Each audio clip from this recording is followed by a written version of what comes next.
আমাদের বাড়িতে আজকে চিকেন রান্না হচ্ছে আর রাঁধুনি হচ্ছে এই যে মানে রান্না করতে গেলে স্টাইলিশ মানে হোটেলের স্টাইলের খুন্তিটাকে নাড়ায়। তো এই যে রাঁধুনি আমাদের, আর এখানে রান্না হবে। দেখো কি রান্না হবে।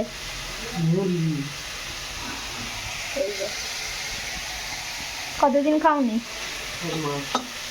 মিথ্যে কথা বলছি। একবার এই যে চিকেন রান্না হচ্ছে আর রুটি হবে। আর বাইরেটা দেখো বিশাল ঠান্ডা। আমি এখানে ফোন দিচ্ছি, আমাদের রাঁধুনিকে রান্না করছি। তো চলো, রাঁধুনির ঘুম পেয়ে গেছে। তো চলো আজকে রাত্রের ডিনারে হচ্ছে চিকেন। তো খাওয়া দাওয়া করবো। টাটা দাও, গুড নাইট বলো, ভালো করে বলো।